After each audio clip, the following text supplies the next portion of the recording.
Una sa ating mga balita, tiniyak ngayon ni Pangulong Aquino na hindi niya papayagang malagay sa panganib ang buong sambayan ng Pilipino. Inihayag ito ng Pangulo bilang reaksyon sa marahas na pagkilos ng grupo ni Sulu Sultan Jamalul Kiram upang maangkin ang teritoryo ng Sabah, Malaysia. Kasabay nito ilan pang proyektong pangkaunlaran ang inilunsad ng Pangulo upang maisulong ang kaunlaran sa Mindanao. May ulat si Rocky Ignacio via phone patch. Rocky? Yes, maraming salamat, Cathy. Nanindigan nga si Pangulo Aquino na hindi maaaring tugunan ng panibagong pagkakamali ang maling paraan ginawa ng Sultan at Sulu at mga tagasunod nito sa kanyang pulong sa local at community leaders sa General Santos City. Ikinadismaya ni Pangulong Aquino ang nagaganap pa rin sa Sabah kung saan naging sentro anya ng propaganda war. Pero giit ng Pangulo, naninindigan pa rin ng gobyerno na hindi suportahan ang naging pagkilos ng Sultan at Sulu at mga tagasunod nito sa Sabah. Narito ang pahayag ni Pangulong Aquino. Magtatalo tayo parati sa Sabah? Magkakagulo ba tayo dito? Di ba dapat magkagulo na rin doon sa kanila? Sayang, di ba? Ang ganda ng pagkakataon.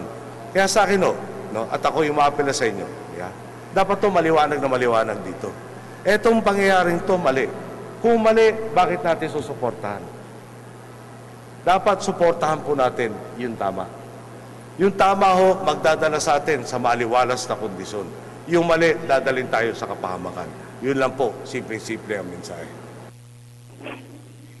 Nauna na nga sinabi ni Pangulo Aquino na hindi niya hayaang mailagay sa panganib ang mas nakakaraming Pilipino. Ayon sa kanya, pinapahalagahan niya ang buhay dahil mismo siya ay nakalagay malagay sa panganib ang buhay. Taong 1968 nang mapag-alaman ni Pangulo Aquino ang issue ng Sabah dahil mismo ang ama nito na si Senator Ninoy Aquino ang nakapag-interview sa nag-iisang survivor ng Jabida Massacre.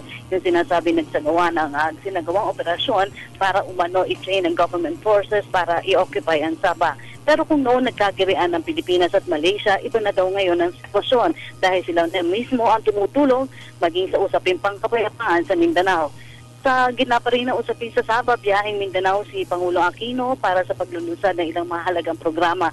Unang binisita ng Pangulo ang Jensan para sa Circumferential Road. Ipinagmalaki ng Pangulo ang proyekto dahil sa masinop na paggastos ng gobyerno kung saan nakatilip dito ang pamahalaan ng 40 milyong piso. Nakatakda namang matapos ito sa susunod na taon. Samantala sa pulong ng Pangulo sa local at community leaders sa Jensan, hiniling nito na gawing number 1 ang Team Pinoy sa darating na halalan.